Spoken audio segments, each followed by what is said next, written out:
ನಮಸ್ಕಾರ ಎಲ್ರಿಗೂ, welcome to KPSC times. So ನಾವಿವತ್ತು 30th ಮತ್ತು 31st March related most important current ಅಫೇರ್ಸ್ನ ನೋಡ್ಕೊಳ್ಳೋಣ. ಸೊ ಇಲ್ಲಿ ಕರೆಂಟ್ ಅಫೇರ್ಸು ಬಂದ್ಬಿಟ್ಟು ನಾವು ಇವತ್ತು ಒನ್ ಲೈನರ್ ಬದಲು ಸ್ವಲ್ಪ ಡಿಫ್ರೆಂಟಾಗಿ ನೋಡ್ಕೊತಾ ಇರೋಣ.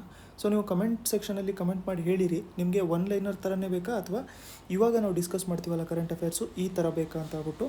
ಸೊ ಇವುಗಳ ನೋಟ್ಸು PDFs ನಿಮ್ಗೆ ಬೇಕಾಗಿದ್ದರೆ ಈ ನಂಬರಿಗೆ ನೀವು ವಾಟ್ಸಪ್ ಮಾಡ್ಕೊಂಡಿರ್ಬೋದು. ಜೊತೆಗೆ ಹೊಸಬರಾಗಿದ್ದರೆ ಚಾನಲ್ನ ಸಬ್ಸ್ಕ್ರೈಬ್ ಮಾಡೋದ ಮರೆಯೋಕೆ ಹೋಗ್ಬೇಡಿ. ಅದೇ ಥರ ಬೆಲ್ಲೈಕನ್ನು ಕೂಡ ಪ್ರೆಸ್ ಮಾಡ್ಕೊಂಡಿರಿ. ಸೊ ಇಲ್ಲಿ ಈ ಟೆಂಪ್ಲೇಟ್ ಬಂದ್ಬಿಟ್ಟು ತುಂಬ ಖಾಲಿ ಇದೆ. ಸೊ ನಾವು ಇದರಲ್ಲಿ ಕರೆಂಟ್ ಅಫೇರ್ಸ್ನ ಒಂದು ಡಯಾಗ್ರಾಮ್ ರೀತಿಯಲ್ಲಿ ನೋಡ್ಕೊಳ್ಳೋಣ. ಅಂತಂದರೆ ಈ ಥರ ನೋಡ್ಕೊಂಡಿದ್ರೆ ನಿಮಗೆ ಒಂದೇ ಪೇಜಲ್ಲಿ ತುಂಬ ಜಾಸ್ತಿ ಕರೆಂಟ್ ಅಫೇರ್ಸ್ನ ನೋಟ್ ಮಾಡ್ಕೋಬೋದು. ಅದ್ರ ಜೊತೆಗೆ ರಿವಿಷನ್ಗೂ ಕೂಡ ತುಂಬ ಹೆಲ್ಪ್ಫುಲ್ ಆಗ್ತಾ ಇರುತ್ತೆ. ಫಸ್ಟ್ ಒಂದು ಬಂದ್ಬಿಟ್ಟು ನಾವು ನೋಡ್ಕೋಬೇಕಾಗಿರೋದು ವರ್ಲ್ಡ್ ಡ್ರಗ್ ರಿಪೋರ್ಟ್. ಯಾವುದು? World drug report 2020. So world drug report 2020. So ಈ ಥರ ಯಾವುದಾದ್ರು ಒಂದು ರಿಪೋರ್ಟ್ ಬಂದ ತಕ್ಷಣ ಅದರಲ್ಲಿ ಇಂಪಾರ್ಟೆಂಟ್ ಪಾಯಿಂಟ್ಸ್ ಏನೇನಾಗುತ್ತೆ, ಫಸ್ಟನ್ನು ಯಾರು ಅದನ್ನು ರಿಲೀಸ್ ಮಾಡ್ತಾರೆ ಅಂತ. ಇದನ್ನು ರಿಲೀಸ್ ಮಾಡೋದು UNODC.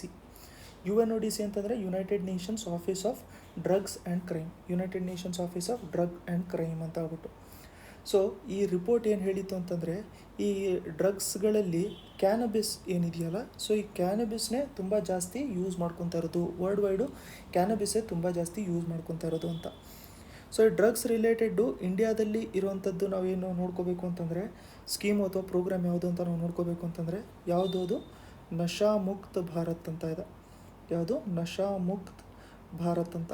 ಸೊ ಈ ನಶಾ ಮುಕ್ತ್ ಭಾರತಲ್ಲಿ ಓವರಾಲ್ ಎಲ್ಲ ಸ್ಟೇಟ್ಸ್ಗಳು ಕೂಡ ಇನ್ವಾಲ್ವ್ ಆಗಿದ್ದಾವೆ ಅಥವಾ ಎಲ್ಲ ಡಿಸ್ಟ್ರಿಕ್ಟ್ಗಳು ಇನ್ವಾಲ್ವ್ ಆಗಿದ್ದಾವೆ ಅಂತ ಹೇಳ್ಬಿಟ್ಟು ಕೇಳಿದ್ರೆ ಅದು ನಮಗೆ ಇಂಪಾರ್ಟೆಂಟ್ ಇರುತ್ತೆ, ನೆನ್ಪಿಟ್ಕೋಬೇಕಾಗಿರುವಂಥದ್ದು. ಯಾಕಂತಂದರೆ ಇದರಲ್ಲಿ ಏನು ಮಾಡಿದ್ದಾರೆ ಅಂತಂದರೆ, ಫಸ್ಟು ಕಂಡುಹಿಡಿದಿದ್ದಾರೆ ಯಾವ್ಯಾವ ಡಿಸ್ಟ್ರಿಕ್ಟಲ್ಲಿ ತುಂಬ ಜಾಸ್ತಿ ಎಫೆಕ್ಟ್ ಆಗ್ತಾ ಇದ್ದಾವೆ ಈ ಡ್ರಗ್ಸು ರಿಲೇಟೆಡ್ ಕೇಸಸ್ಸು ಅಂತ. ಅದ್ರ ಪ್ರಕಾರ 272 ಡಿಸ್ಟ್ರಿಕ್ಟ್ಸ್ಗಳನ್ನ ಇವ್ರೇನು ಮಾಡ್ಕೊಂಡಿದ್ದಾರೆ ಅಂತಂದರೆ ಐಡೆಂಟಿಫೈ ಮಾಡಿಕೊಂಡು ಅಲ್ಲಿ ನಶಾಮುಕ್ತ ಭಾರತನ ಅವರು ಎನ್ಫೋರ್ಸ್ ಮಾಡ್ತಾ ಇದ್ದಾರೆ ಅಂತಂದರೆ ಅಲ್ಲಿ ಡ್ರಗ್ ಯೂಸ್ನ ತಡೆ ಹಿಡಿಬೇಕು ಅಂತ ಹೇಳ್ಬಿಟ್ಟು. ಯಾರು ಮಿನಿಸ್ಟ್ರಿ, ಯಾವ ಮಿನಿಸ್ಟ್ರಿ ಇರುವಂಥದ್ದು ಅಂತಂದರೆ ಇದರಲ್ಲಿ ಮಿನಿಸ್ಟ್ರಿ ಆಫ್ ಸೋಷಲ್ ಜಸ್ಟಿಸ್. ಯಾವುದು? ಮಿನಿಸ್ಟ್ರಿ ಆಫ್ ಸೋಷಲ್ ಜಸ್ಟಿಸ್ ಅಂತ. ಸೊ ಇದು ನಿಮಗೆ ಅರ್ಥ ಆಗಿದೆ ಅಂತ ಅಂದ್ಕೊಂಡಿದ್ದೀನಿ. ನೆಕ್ಸ್ಟ್ ಬಂದ್ಬಿಟ್ಟು ನಾವು ನೋಡ್ಕೋಬೇಕಾಗಿರುವಂಥದ್ದು global health security index. So ಈ ಗ್ಲೋಬಲ್ ಹೆಲ್ತ್ ಸೆಕ್ಯೂರಿಟಿ ಇಂಡೆಕ್ಸ್ ಅಥವಾ GHS ಅಂತ ಹೇಳ್ಬಿಟ್ಟು ಇದನ್ನು ಕರಿತಾ ಇರ್ತಾರೆ. ಇದರಲ್ಲಿ ಫಸ್ಟ್ ಒಂದು ಇಂಡಿಯಾದು ರ್ಯಾಂಕಿಂಗ್ ಎಷ್ಟಿದೆ ಅಂತಂದರೆ, ಇಂಡಿಯಾದು ರ್ಯಾಂಕಿಂಗ್ ಬಂದ್ಬಿಟ್ಟು ಇದರಲ್ಲಿ 57 ಇದೆ. ಟಾಪಲ್ಲಿರುವಂಥದ್ದು ಯಾವುದು ಅಂತಂದರೆ, ಟಾಪಲ್ಲಿರುವಂಥ ದೇಶ USA ಟಾಪಲ್ಲಿದೆ. ಸೊ ಇದು ಯಾವುದರ ರಿಲೇಟೆಡ್ಡು ಅಂತ ಹೇಳ್ಬಿಟ್ಟು ನಮಗೇನಾದರೂ ಈ ಇಂಡೆಕ್ಸ್ ಯಾವುದರ ರಿಲೇಟೆಡ್ಡು ಅಂತ ಹೇಳ್ಬಿಟ್ಟು ನಾವು ನೋಡ್ಕೋಬೇಕು ಅಂತಂದರೆ, ನೋಡಿ ಇದರಲ್ಲಿ ಕಂಟ್ರೀಸು ಯಾವ ಥರ ಪ್ರಿಪೇರ್ ಆಗಿದ್ದಾವೆ ಪ್ಯಾಂಡಮಿಕ್ಕಿಗೆ ಅಂತ. ಕಂಟ್ರೀಸು ಪ್ರಿಪೇರ್ ಯಾವ ಥರ ಆಗಿದ್ದಾವೆ ಯಾವುದಕ್ಕೆ? ಪ್ಯಾಂಡಮಿಕ್ಕಿಗೆ. ಇಲ್ಲಿ ಇರುವಂಥ ದೇಶಗಳೆಲ್ಲದೂ ಕೂಡ ಯಾವ ಥರ, ಈಗ ಪ್ಯಾಂಡಮಿಕ್ ಬಂದುಬಿಟ್ರೆ ಏನು ಮಾಡ್ತಾರೆ, ಅದಾದಮೇಲೆ ನಿಮ್ಮದು ಏನು ಸ್ಟೆಪ್ಸ್ ಇದ್ದಾವೆ ಅಂದರೆ, ಒಂದು ಕ್ರೈಸಿಸ್ ಬಂದಿದೆ ಅಂತಂದರೆ ಅದನ್ನು ಹ್ಯಾಂಡಲ್ ಮಾಡ್ಕೊಳ್ಳೋಂಥ ಕೆಪಾಸಿಟಿ ಯಾವ ಥರ ಇದೆ ನಿಮಗೆ, ಅದನ್ನೆಲ್ಲ ಇದರಲ್ಲಿ ಹೇಳ್ತಾ ಇರ್ತಾರೆ. ನೆಕ್ಸ್ಟ್ ಬಂದ್ಬಿಟ್ಟು ಇದನ್ನು ಯಾರು ರಿಲೀಸ್ ಮಾಡೋದು? ಇದನ್ನು ನೋಡಿ, nuclear threat initiative plus economist intelligence unit EIU ಅಂತ ಇದೆ, ತುಂಬಾ ಫೇಮಸ್ ಇದು. ಸೊ ಇವರು ಡೆಮೋಕ್ರಸಿ ಇಂಡೆಕ್ಸ್ ಎಲ್ಲದೂ ಕೂಡ ಇವರೇ ರಿಲೀಸ್ ಮಾಡೋದು. ಸೊ ಇವ್ರು ಇದನ್ನು ರಿಲೀಸ್ ಮಾಡ್ತಾರೆ. ಸೊ ವರ್ಲ್ಡ್ ಡ್ರಗ್ ರಿಪೋರ್ಟ್ ಆಯಿತು, ಗ್ಲೋಬಲ್ ಹೆಲ್ತ್ ಸೆಕ್ಯೂರಿಟಿ ಇಂಡೆಕ್ಸ್ ಆಯಿತು. ನೆಕ್ಸ್ಟು ರಿಪೋರ್ಟ್ ನಾವು ನೋಡ್ಕೋಬೇಕಾಗಿರುವಂಥದ್ದು global education monitoring report. Global education monitoring report. So ಈ ರಿಪೋರ್ಟು ನಮಗೆ ಹೆಸರಿಂದ ಏನು ಗೊತ್ತಾಗುತ್ತೆ ಅಂತಂದರೆ, ಗ್ಲೋಬಲ್ ಅಂದರೆ ಇಡೀ ವರ್ಲ್ಡಿಂದು ಎಜುಕೇಷನನ್ನು ಮಾನಿಟರ್ ಮಾಡುವಂಥ ರಿಪೋರ್ಟು. ಸೊ ಇಡೀ ವರ್ಲ್ಡಿಂದ ಆಗಿರೋದ್ರಿಂದ ಎಜುಕೇಷನ್ಗೆ ಇರುವಂಥದ್ದು ನಮಗೆ ಯಾವುದು ಆರ್ಗನೈಸೇಷನ್ ಅಂತಂದರೆ ಯುನೆಸ್ಕೋ. ಕರೆಕ್ಟ್ ಅಲ್ವಾ? ಸೊ ಯುನೆಸ್ಕೋ ಏನು ಮಾಡ್ಕೊಳುತ್ತೆ, ಯುನೈಟೆಡ್ ನೇಷನಿಂದು UN ಅಂತಂದರೆ ಯುನೈಟೆಡ್ ನೇಷನ್ಸ್, ಇಲ್ಲಿ E ಅಂತಂದ್ರೆ ಎಜುಕೇಷನು, S ಅಂತಂದರೆ ಸೈಂಟಿಫಿಕ್ ಕಲ್ಚರಲ್ ಆರ್ಗನೈಸೇಷನ್ ಅಂತ ಹೇಳ್ಬಿಟ್ಟು ಬರುತ್ತಿದ್ದು. ಸೊ ಇವರು ಯುನೆಸ್ಕೋ ಬಂದುಬಿಟ್ಟು ಈ ರಿಪೋರ್ಟ್ನ ರಿಲೀಸ್ ಮಾಡಿದ್ದಾರೆ. ಸೊ ಪ್ರತಿಯೊಂದು ರಿಪೋರ್ಟು ಕೂಡ ರ್ಯಾಂಕ್ಸ್ ಕೊಡುತ್ತೆ ಅಂತ ಹೇಳ್ಬಿಟ್ಟು ಹೇಳ್ತಾ ಇರಲ್ಲ, ಬಟ್ ಪ್ರತಿಯೊಂದು ರಿಪೋರ್ಟು ಕೂಡ ಏನು ಪ್ರಾಬ್ಲಮ್ ಆಗ್ತಾ ಇದ್ದಾವೆ ಸಿಸ್ಟಮಲ್ಲಿ ಅದನ್ನು ಇವರು ಪಾಯಿಂಟ್ಔಟು ಕೂಡ ಮಾಡ್ಕೊತಾ ಇರ್ತಾರೆ. ಸೊ ಈ ರಿಪೋರ್ಟು ಕೊಟ್ಟಿರುವಂಥದ್ದಕ್ಕೆ ಟೈಟಲ್ ಏನಿದೆ ಅಂತ ಹೇಳ್ಬಿಟ್ಟು ನಾವು ನೋಡ್ಕೊಳ್ಳೋಣ. ಇದನ್ನು ನೀವು ಯೂಸ್ ಮಾಡ್ಕೊಂಡಿರ್ಬೋದು. ಸೊ ರಿಪೋರ್ಟ್ ಟೈಟಲ್ ಬಂದ್ಬಿಟ್ಟು ಏನಿದೆ ಅಂತಂದರೆ, inclusive and education all means all. So ಇದು ಇವರ ರಿಪೋರ್ಟಿನ ಟೈಟಲ್ ಇದೆ. ಸೊ ಇವ್ರು ಏನು ಹೇಳ್ತಾ ಇದ್ದಾರೆ ಅಂತಂದರೆ ಇಡೀ ವರ್ಲ್ಡಲ್ಲಿ ಮಕ್ಕಳಿದಾರಲ್ಲ, ಸೊ ಎಲ್ಲ ಮಕ್ಕಳಲ್ಲಿ ಸುಮಾರು 17% ಮಕ್ಕಳು, ಸೊ ಇದನ್ನು ಪಾಪ್ಯುಲೇಷನ್ ಆಫ್ ಚಿಲ್ಡ್ರನ್ ಅಂತ ಬರೆದಿರ್ತೀನಿ ನಾನು. ಸೊ ಇವರು ಸ್ಕೂಲ್ಗೆ ಹೋಗಲ್ಲ ಅಂತ, ಸೊ ಸ್ಕೂಲಲ್ಲಿ ಇವರು ಇಲ್ಲ ಇವಾಗ ಅಂತ ಹೇಳ್ಬಿಟ್ಟು ಹೇಳ್ತಾ ಇದ್ದಾರೆ. ಅಂತಂದರೆ ಲಾಕ್ಡೌನಿಂದ ಅಂತಲ್ಲ, ಬಟ್ ಆ್ಯಕ್ಚುಲಾಗಿ ಸ್ಕೂಲ್ಗೆ ಹೋಗ್ತಾ ಇಲ್ಲ ಅಂತ. ಸೊ ಎಜುಕೇಷನ್ ರಿಲೇಟೆಡ್ ಇವರು ಈ ಥರದೊಂದು ಪಾಯಿಂಟ್ ಔಟ್ ಮಾಡ್ಕೊತಾ ಇರ್ತಾರೆ. ಸೊ ನೆಕ್ಸ್ಟು ನಾವು ಈ ಥರದ್ದು ಇಂಡಿಯಾದಲ್ಲಿ ಯಾವುದಿದೆ ಅಂತ ಹೇಳ್ಬಿಟ್ಟು ನಾವು ನೋಡ್ಕೋಬೇಕು ಅಂತಂದರೆ ಅದನ್ನು NIRF ಅಂತ ಹೇಳ್ಬಿಟ್ಟು ಕರಿತೀವಿ. NIRF ಅಂತಂದರೆ ಏನು? National institutional ranking framework. NIRF ಅಂತಂದರೆ ನ್ಯಾಷನಲ್ ಇನ್ಸ್ಟಿಟ್ಯೂಷನಲ್ ರ್ಯಾಂಕಿಂಗ್ ಫ್ರೇಮ್ವರ್ಕ್ ಅಂತ. ಸೊ NIRFನ ರಿಲೀಸ್ ಯಾರು ಮಾಡ್ತಾರೆ ಅಂತಂದರೆ ministry of human resource and development. ಇವಾಗ ಅದು ministry of education, but ministry of human resource and development. So ಇದು 2015ಇಂದನೂ ಕೂಡ ಇವರು ಇದನ್ನು ರಿಲೀಸ್ ಮಾಡ್ತಾ ಇದ್ದಾರೆ. ಯೂನಿವರ್ಸಿಟೀಸ್ಗಳಲ್ಲಿ ರ್ಯಾಂಕಿಂಗ್ ಕೊಟ್ಟಿರ್ತಾರೆ.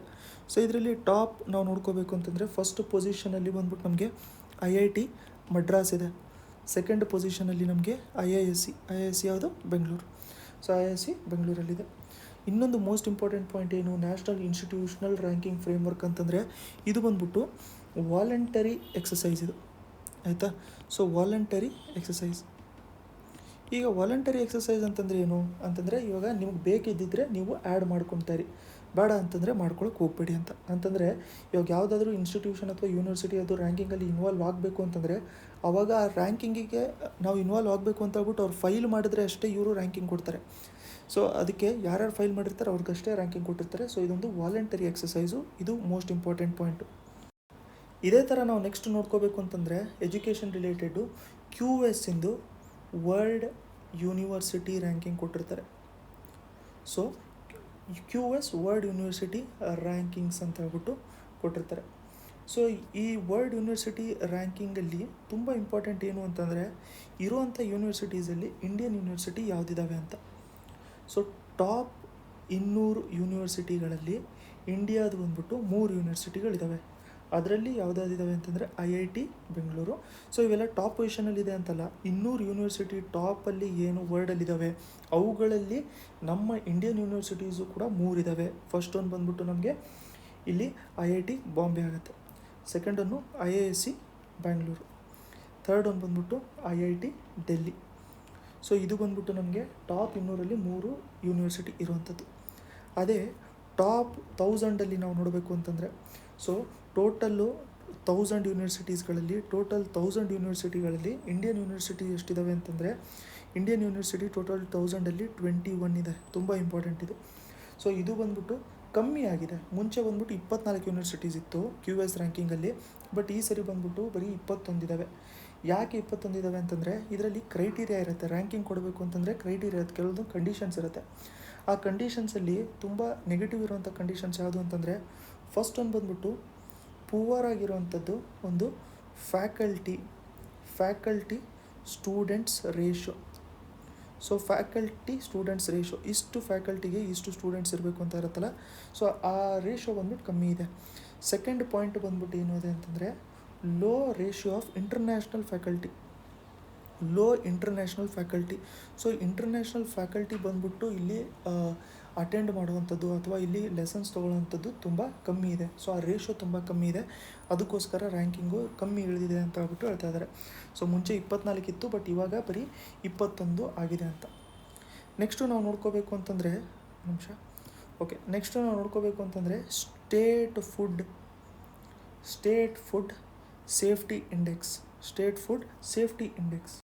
ಸೊ ಈಗ ಸ್ಟೇಟ್ ಫುಡ್ ಸೇಫ್ಟಿ ಇಂಡೆಕ್ಸ್ನ ನಾವು ನೋಡ್ಕೋಬೇಕು ಅಂತಂದರೆ ಇದರಲ್ಲಿ ಫಸ್ಟ್ ಆಫ್ ಆಲ್ ಯಾರು ರಿಲೀಸ್ ಮಾಡೋದು ಅಂತಂದರೆ FSSAI, food safety and standards authority of India, ಇವರು ಇದನ್ನು ರಿಲೀಸ್ ಮಾಡ್ತಾ ಇರ್ತಾರೆ. ಇದನ್ನು ಆಪ್ಷನಲ್ಲಿ ನಮಗೆ food corporation of India, APMC ಆ ಥರದ್ದು ಬೇರೆ ಬೇರೆ ಏನಾದ್ರು ಕೊಟ್ಟಿರ್ತಾರೆ ಆಪ್ಷನು. ಬಟ್ FSSAI ಯಾಕಂತಂದರೆ ಇವರೇ standards authority of India, so ಅದಕ್ಕೆ ಅವರೇ ಸೇಫ್ಟಿನೂ ಕೂಡ ಹೇಳುವಂಥದ್ದು ಅಂತ. ಇದರಲ್ಲಿ ಬೇರೆ ಬೇರೆ ಥರದ್ದು ವೇಟೇಜ್ನ ಕೊಟ್ಟಿರ್ತಾರೆ, 20%, 30% ಆ ಥರದ್ದಂತ. ಬಟ್ ಹೈಯೆಸ್ಟ್ ವೇಟೇಜ್ ಬಂದ್ಬಿಟ್ಟು ಕಂಪ್ಲೈನ್ಸ್ ಮೇಲಿರುತ್ತೆ. ಅಂತಂದರೆ ಯಾವ ಇದು ಫುಡ್ ಪ್ರೊಡಕ್ಷನಿಗೆ ನಮಗೆ ಕರೆಕ್ಟಾಗಿ ಲೈಸೆನ್ಸ್ ಇದಾವೋ ಇಲ್ವೋ ಆ ಥರದ್ದು ಕಂಪ್ಲೈನ್ಸು, ಅಂದರೆ ರೂಲ್ಸ್ ರೆಗ್ಯುಲೇಷನ್ ಏನು ಇವ್ರು ಮಾಡಿರ್ತಾರೆ ಅದಕ್ಕೋಸ್ಕರ ಕಂಪ್ಲೈನ್ಸಿಗೆ ಇರುತ್ತಿದ್ದು. ಸೊ ಇದರಲ್ಲಿ ನೋಡಿ 3 ಥರದ್ದು ಸ್ಟೇಟ್ಸ್ಗಳಲ್ಲಿ ಡಿವೈಡ್ ಮಾಡಿರ್ತಾರೆ ಇವರು. ಫಸ್ಟ್ ಒಂದು ಬಂದ್ಬಿಟ್ಟು ಲಾರ್ಜ್ ಸ್ಟೇಟು, ಅದಾದಮೇಲೆ ನಮಗೆ ಸ್ಮಾಲ್ ಸ್ಟೇಟು, ಲಾಸ್ಟಲ್ಲಿ ಬಂದ್ಬಿಟ್ಟು ನಮಗೆ ಯೂನಿಯನ್ ಟೆರಿಟರಿ ಇದ್ದಾವೆ. ಲಾರ್ಜ್ ಸ್ಟೇಟಲ್ಲಿ ಟಾಪಲ್ಲಿರುವಂಥದ್ದು ನಮಗೆ ಗುಜರಾತ್ ಇದೆ, ತಮಿಳ್ನಾಡಿದೆ, ಮಹಾರಾಷ್ಟ್ರ ಇದೆ. ಟಾಪ್ 3 ಇದು. ಸ್ಮಾಲ್ ಸ್ಟೇಟ್ಸಲ್ಲಿ ನಾವು ನೋಡ್ಕೋಬೇಕು ಅಂತಂದರೆ ಗೋವಾ ಇದೆ, ಅದಾದಮೇಲೆ ಮಣಿಪುರ್ ಇದೆ, ಅದಾದಮೇಲೆ 3rd ಪ್ಲೇಸಲ್ಲಿ ನಮಗೆ ಮೇಘಾಲಯ ಇದೆ. ಯೂನಿಯನ್ ಟೆರಿಟರೀಸ್ಗಳಲ್ಲಿ ನೋಡ್ಕೋಬೇಕು ಅಂತಂದರೆ ಫಸ್ಟ್ ಪ್ಲೇಸಲ್ಲಿ ಚಂಡೀಗಢ ಇದೆ, ಸೆಕೆಂಡಲ್ಲಿ ನಮಗೆ ಡೆಲ್ಲಿ ಇದೆ, ಥರ್ಡಲ್ಲಿ ನಮಗೆ ಇಲ್ಲಿ ಅಂಡಮಾನ್ ನಿಕೋಬಾರ್ ಇದೆ, ಅಂಡಮಾನ್ ಆ್ಯಂಡ್ ನಿಕೋಬಾರ್. ಸೊ ಇದು food state food safety index. So state wise release ಮಾಡುವಂಥದ್ದು ಸ್ಟೇಟ್ ಫುಡ್ ಸೇಫ್ಟಿ ಇಂಡೆಕ್ಸ್ ಅಂತ. ನೆಕ್ಸ್ಟು ನಾವು ನೋಡ್ಕೋಬೇಕು ಅಂತಂದರೆ ಇನ್ನೊಂದು ಸ್ವಚ್ಛ ಭಾರತ್ ಮಿಷನ್ 2. ಸೊ ಇದು ಗ್ರಾಮೀಣ ಸ್ವಚ್ಛ ಭಾರತ್ ಮಿಷನ್ 2. ಸೊ ಈ ಸ್ವಚ್ಛ ಭಾರತ್ ಮಿಷನ್ 2 ಅಂತ ನಾವು ನೋಡ್ಕೋಬೇಕು ಅಂತಂದರೆ ಎಲ್ಲ ಸ್ವಚ್ಛ ಭಾರತ್ ಅಂತ ಹೇಳಿ ಬಂದ ತಕ್ಷಣ ನಾವು ಫಸ್ಟ್ ಪಾಯಿಂಟ್ ಏನು ನೆನ್ಪಿಟ್ಕೊಂಡಿರ್ಬೇಕು ಅಂತಂದರೆ ಸ್ಯಾನಿಟೇಷನ್ಗೋಸ್ಕರ ಇರುವಂಥದ್ದು. ಇದರಲ್ಲಿ ಇನ್ನೊಂದು ಪಾಯಿಂಟ್ ಏನು ಇಂಪಾರ್ಟೆಂಟ್ ಇದೆ ಅಂತಂದರೆ ODF ಪ್ಲಸ್ ಇದನ್ನು ಕೊಡಬೇಕು ಅಂತ. ಸೊ ODF ಪ್ಲಸ್ ಅಂತಂದರೆ ಏನಾಗುತ್ತೆ, ಇವಾಗ ODF ಅಂತಂದರೆ ನಮ್ಗೆ ಗೊತ್ತು ಓಪನ್ ಡೆಫಿಕೇಷನ್ ಫ್ರೀ. ಸೊ ಹೊರಗಡೆ ಎಲ್ಲೂ ಕೂಡ ಡೆಫಿಕೇಷನ್ ಮಾಡಲ್ಲ. ಸೊ ಇವರು ಸ್ಯಾನಿಟೇಷನ್ಸಲ್ಲೇ ಅಲ್ಲಿ ಲ್ಯಾಟ್ರಿನ್ಸಲ್ಲೇ ಡೆಫಿಕೇಷನ್ ಮಾಡ್ತಾರೆ ಅಂತ. ODF ಪ್ಲಸ್ ಅಂತಂದರೆ ಏನಾಗುತ್ತೆ, ಸೊ ಇವಾಗ ಇರೋವಂಥದ್ದು ODF ಸ್ಟೇಟಸ್ ಏನಿದೆಯಲ್ಲ ಅದನ್ನು ಉಳಿಸ್ಕೋಬೇಕು. ಅದರ ಜೊತೆಗೆ solid waste management, liquid waste management ಮತ್ತು ನೋಡೋಕ್ಕೂ ಕೂಡ ತುಂಬ ಕ್ಲೀನಾಗಿರಬೇಕು. ಅದನ್ನು ODF ಪ್ಲಸ್ ಅಂತ ಹೇಳ್ಬಿಟ್ಟು ಕರೀತಾರೆ. ಸೊ ಇದ್ರದ್ದು ಟೈಮ್ ಫ್ರೇಮ್ ಬಂದ್ಬಿಟ್ಟು 2020ಇಂದ 2021ಇಂದ ಹಿಡಿದ್ಬಿಟ್ಟು 2024-25ವರೆಗೂ ಇದ್ರದ್ದು ಏನಿದೆ ಅಂತಂದರೆ ಟೈಮ್ ಫ್ರೇಮ್ ಇರುವಂಥದ್ದು, ಈ ಮಿಷನ್ ಇರುವಂಥದ್ದು. ಮೋಸ್ಟ್ ಇಂಪಾರ್ಟೆಂಟ್ ಏನು ಅಂತಂದರೆ ರಿಲೀಸ್ ಯಾರು ಮಾಡ್ತಾರೆ ಅಂತ. ಸೊ ರಿಲೀಸ್ ಮಾಡೋದು ತುಂಬ ಇಂಪಾರ್ಟೆಂಟ್. ನಮಗೆ ಇದನ್ನೇ ಕೇಳೋದು ಎಕ್ಸಾಮಲ್ಲಿ. ಯಾರು ಅಂತಂದರೆ department of drinking water. So department of drinking water and sanitation ಇದೆಯಲ್ಲ, ಆ ಡ್ರಿಂಕಿಂಗ್ ವಾಟರ್ ಆ್ಯಂಡ್ ಸ್ಯಾನಿಟೇಷನ್ ಜೊತೆಗೆ ಮಿನಿಸ್ಟ್ರಿ ಆಫ್ ಜಲಶಕ್ತಿ ಇವರಿಬ್ಬರು ಸೇರಿಬಿಟ್ಟು ಇದನ್ನು ರಿಲೀಸ್ ಮಾಡ್ತಾ ಇರ್ತಾರೆ. ಸ್ವಚ್ಛ ಭಾರತ್ ಮಿಷನ್ನು ಪಾರ್ಟ್ 2 ಇವಾಗಿರುವಂಥದ್ದು ಅಂತಂದರೆ ಫೇಸ್ 2. ಇದು 2021ಇಂದ 2024-25ವರೆಗೂ ನಡೀತಾ ಇರುತ್ತೆ. ನೆಕ್ಸ್ಟು ನಾವು ವರ್ಲ್ಡ್ ಇನ್ವೆಸ್ಟ್ಮೆಂಟ್ ರಿಪೋರ್ಟ್ ನೋಡ್ಕೊಳ್ಳೋಣ. ನೋಡಿ, ವರ್ಲ್ಡ್ ಇನ್ವೆಸ್ಟ್ಮೆಂಟ್ ರಿಪೋರ್ಟ್. ಸೊ ಈ ವರ್ಲ್ಡ್ ಇನ್ವೆಸ್ಟ್ಮೆಂಟ್ ರಿಪೋರ್ಟು ಫಸ್ಟು ಯಾರು ರಿಲೀಸ್ ಮಾಡ್ತಾರೆ ಅನ್ನೋದು ಇಂಪಾರ್ಟೆಂಟ್ ನಮಗೆ. ಸೊ ಇನ್ವೆಸ್ಟ್ಮೆಂಟ್ ಅಂತ ಹೇಳ್ಬಿಟ್ಟು ಬಂದಿದೆ. ಸೊ ಇದನ್ನು ರಿಲೀಸ್ ಮಾಡುವಂಥದ್ದು ನಮಗೆ UNCTAD. ಸೊ ಫಸ್ಟ್ ನಾವು UNCTAD ಬಗ್ಗೆ ಕೆಲವೊಂದು ಪಾಯಿಂಟ್ಸ್ನ ನಾವು ಇವಾಗ ನೋಡ್ಕೊಂಬಿಟ್ರೋಣ. ಏನು UNCTAD ಅಂತಂದರೆ, UN ಅಂತಂದರೆ ನಮಗೆಲ್ಲರಿಗೂ ಗೊತ್ತು ಯುನೈಟೆಡ್ ನೇಷನ್ಸ್ ಅಂತ. ಸೊ CTAD ಅಂತಂದರೆ ಏನಾಗುತ್ತೆ, ಯುನೈಟೆಡ್ ನೇಷನ್ಸ್ ಕಾನ್ಫರೆನ್ಸ್. ಯಾವುದ್ರ ಮೇಲೆ, ಟ್ರೇಡು ಮತ್ತು ಇವಾಗಿರುವಂಥದ್ದು development, trade and development. So ಅದಕ್ಕೆ ಟ್ರೇಡ್ ಆ್ಯಂಡ್ ಡೆವಲಪ್ಮೆಂಟ್ ಅವರ ವರ್ಲ್ಡ್ ಇನ್ವೆಸ್ಟ್ಮೆಂಟ್ ರಿಪೋರ್ಟ್ನ ರಿಲೀಸ್ ಮಾಡುವಂಥದ್ದು. ಈ UNCTAD ಬಗ್ಗೆ ನೆಕ್ಸ್ಟ್ ಪಾಯಿಂಟ್ ನೋಡ್ಕೋಬೇಕು ಅಂತಂದ್ರೆ 1964 ಇದು ಫಾರ್ಮ್ ಆಗಿರುವಂಥದ್ದು. 1964 ಫಾರ್ಮ್ ಆಗಿರುವಂಥದ್ದು. ಇದು ಇಂಟರ್ ಗೌರ್ಮೆಂಟಲ್ ಬಾಡಿ. ಸೊ ಗೌರ್ಮೆಂಟ್ಗಳ ಮಧ್ಯದಲ್ಲಿ ಇರುವಂಥ ಒಂದು ಬಾಡಿ ಅಂತಂದರೆ ಸ್ಟೇಕ್ ಹೋಲ್ಡರ್ಸಲ್ಲಿ ಗೌರ್ಮೆಂಟ್ ಇರುತ್ತೆ ಅಂತ. ಅದಾದಮೇಲೆ ಇದು ಹೆಡ್ ಕ್ವಾರ್ಟರ್ಸ್ ಬಂದುಬಿಟ್ಟು ಇಲ್ಲಿದೆ. ಹೆಡ್ ಕ್ವಾರ್ಟರ್ಸ್ ಬಂದುಬಿಟ್ಟು ನಮಗೆ ಜೆನೀವಾಲ್ಲಿದೆ. ಸೊ ಟ್ರೇಡ್ ಇನ್ವೆಸ್ಟ್ಮೆಂಟು ರಿಲೇಟೆಡ್ ಇವರು ಡೀಲ್ ಮಾಡ್ಕೊತಾ ಇರ್ತಾರೆ. ಸೊ ವರ್ಲ್ಡ್ ಇನ್ವೆಸ್ಟ್ಮೆಂಟ್ ರಿಪೋರ್ಟ್ 2020 ಯಾರು ರಿಲೀಸ್ ಮಾಡ್ತಾರೆ ಅಂತ ಹೇಳ್ಬಿಟ್ಟು ನಮಗೆ ಗೊತ್ತಾಗಿದೆ. ಸೊ ಆಗ ಇನ್ವೆಸ್ಟ್ಮೆಂಟ್ ಅಂತ ಹೇಳಿ ಬಂದ ತಕ್ಷಣ ನಾವು ಫಸ್ಟ್ ಪಾಯಿಂಟ್ ಏನು ನಮಗೆ ನೆನಪು ಬರುವಂಥದ್ದು, FDI. ಕರೆಕ್ಟ್ ಅಲ್ವಾ? So FDI foreign direct investment ಈ ಎಲ್ಲ ಕಂಟ್ರೀಸ್ಗಳಲ್ಲಿ, ಈ ಮೆಂಬರ್ ಕಂಟ್ರೀಸ್, ಯುನೈಟೆಡ್ ನೇಷನ್ಸಿಂದ ಮೆಂಬರ್ ಕಂಟ್ರೀಸ್ಗಳಲ್ಲಿ ಯಾವ ಥರ ಇದ್ದಾವೆ ಅಂತ ಹೇಳ್ಬಿಟ್ಟು. ಸೊ ಅದರಲ್ಲಿ ಇಂಡಿಯಾನ ಅನಲೈಸ್ ಮಾಡಿದಾಗ ಫಾರಿನ್ ಡೈರೆಕ್ಟ್ ಇನ್ವೆಸ್ಟ್ಮೆಂಟು ಇಂಡಿಯಾದಲ್ಲಿ ಬಂದಿರುವಂಥದ್ದು, ಮೋಸ್ಟ್ ಫಾರಿನ್ ಡೈರೆಕ್ಟ್ ಇನ್ವೆಸ್ಟ್ಮೆಂಟು ಇಂಡಿಯಾದಲ್ಲಿ ಬಂದಿರುವಂಥದ್ದು ಎಲ್ಲಿ ಅಂತಂದರೆ information and communication technology. So ICTಯಲ್ಲಿ ಜಾಸ್ತಿ ಬಂದಿರುವಂಥದ್ದು. ಇವಾಗ ಜಾಸ್ತಿ ಶೇರು ಯಾರು ಹಾಕಿರೋದು ಇನ್ವೆಸ್ಟ್ಮೆಂಟು ಇಂಡಿಯಾದಲ್ಲಿ ಅಂತಂದರೆ ಸಿಂಗಾಪುರು ಜಾಸ್ತಿ ಷೇರು ಹಾಕಿದೆ. ನೆಕ್ಸ್ಟ್ ಪಾಯಿಂಟು ನಮಗೆ ಏನು ಅಂತಂದರೆ ಲಾರ್ಜೆಸ್ಟ್ ಇನ್ಫ್ಲೋ ಯಾರ್ಯಾರಿಂದ ಬಂದಿದೆ. ಸೊ ಲಾರ್ಜೆಸ್ಟ್ ಇನ್ಫ್ಲೋ ಹೋಗುವಂಥದ್ದು ಅಂತ ಹೇಳ್ಬಿಟ್ಟು ನಾವು ನೋಡ್ಕೋಬೇಕು ಅಂತಂದರೆ ಫಸ್ಟ್ ಪ್ಲೇಸಲ್ಲಿ ನಮಗೆ USA ಇದೆ. USAಗೆ ಜಾಸ್ತಿ ಇನ್ಫ್ಲುಯೆನ್ಸ್ ಇರುತ್ತೆ, ಇನ್ಫ್ಲೋ ಇರುತ್ತೆ. ಸೆಕೆಂಡ್ ಪ್ಲೇಸಲ್ಲಿ ನಮಗೆ ಚೈನಾ ಇದೆ. ನೆಕ್ಸ್ಟ್ ಪ್ಲೇಸಲ್ಲಿ ನಮಗೆ ಚೈನಾ ಬರುವಂಥದ್ದು. ಈಗ ನೆಕ್ಸ್ಟ್ ಪಾಯಿಂಟ್ನ ನಾವು ನೋಡ್ಕೊಳ್ಳೋಣ. ಫಸ್ಟು ಇದರಲ್ಲಿ ಬಂದ್ಬಿಟ್ಟು ಏನು ಅಂತಂದರೆ ನಮಗೆ ಇಂಡಿಯನ್ ಗ್ಯಾಸ್ ಎಕ್ಸ್ಚೇಂಜ್ ತುಂಬ ಇಂಪಾರ್ಟೆಂಟ್ ಇದೆ. ಎಸ್ಪೆಷಲಿ ನಮಗೆ ಅದು Indian gas exchange. Indian gas exchange ಅಂತ ಹೇಳಿ ಬಂದ ತಕ್ಷಣ IGX ಅಂತ ಹೇಳ್ಬಿಟ್ಟು ಕರೀತಾರೆ. ಸೊ ಎಕ್ಸ್ಚೇಂಜ್ ಅಂತ ಹೇಳಿ ಬಂದ ತಕ್ಷಣ ನಮಗೇನು ಗೊತ್ತಾಗುತ್ತೆ, ಸ್ಟಾಕ್ ಎಕ್ಸ್ಚೇಂಜ್ ಅಂತ ಹೇಳಿದ ತಕ್ಷಣ ನಮಗೇನು ಗೊತ್ತಾಗುತ್ತೆ, ಈ ಸೆಬಿ ರಿಲೇಟೆಡು ಅಂತಂದರೆ ಸ್ಟಾಕ್ಸು, ಶೇರ್ಸು ಆ ಥರದ್ದಿರುತ್ತೆ.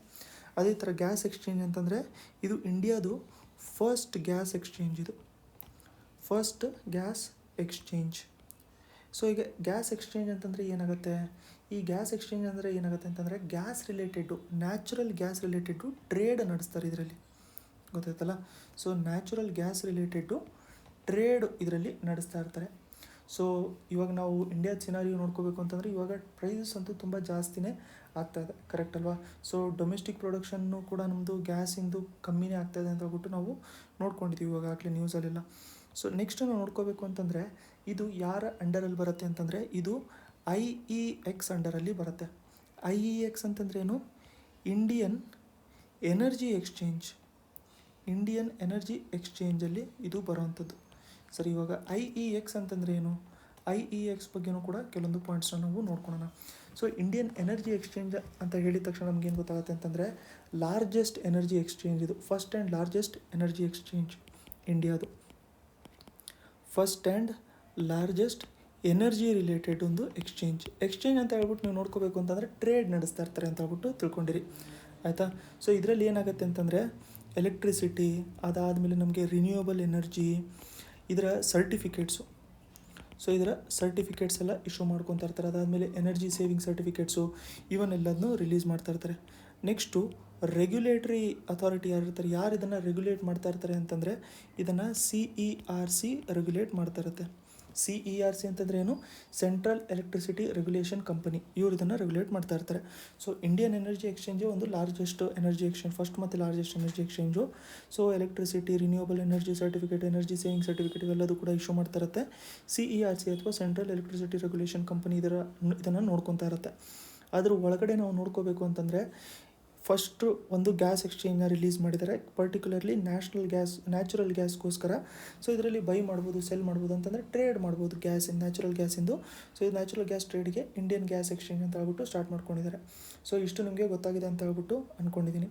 ಸೊ ನಿಮಗೆ ಈ ಥರ ಕರೆಂಟ್ ಅಫೇರ್ಸ್ ಡಿಸ್ಕಸ್ ಮಾಡೋದು ಚೆನ್ನಾಗಿ ಅನ್ಸುತ್ತಾ ಅಥವಾ ಒನ್ ಲೈನರ್ ಕೊಡುವಂಥದ್ದು ಚೆನ್ನಾಗಿ ಅನ್ಸುತ್ತಾ, ಅದನ್ನು ಕಮೆಂಟ್ ಸೆಕ್ಷನಲ್ಲಿ ಹೇಳಿ ತಿಳಿಸಿರಿ. ಇವುಗಳ PDF ಎಲ್ಲದೂ ಕೂಡ ನಾವು ವಾಟ್ಸಪ್ ಗ್ರೂಪಲ್ಲಿ ಶೇರ್ ಮಾಡ್ಕೊಂಡಿರ್ತೀವಿ. ನೀವು ಬೇಕು ಅಂತಂದರೆ ಇಲ್ಲಿ ವಾಟ್ಸಪ್ಪು ನಂಬರ್ ಇದೆ, ಕಾಂಟ್ಯಾಕ್ಟ್ ಮಾಡ್ಕೊಂಡಿರ್ಬೋದು. ವಿಡಿಯೋ ಇಷ್ಟ ಆಗಿದ್ದರೆ ಲೈಕ್ ಬಟನ್ನ ಪ್ರೆಸ್ ಮಾಡೋದು ಮರೆಯೋಕ್ಕೆ ಹೋಗಬೇಡಿ. ನೆಕ್ಸ್ಟ್ ವಿಡಿಯೋಲಿ ಮತ್ತೆ ಸಿಗೋಣ.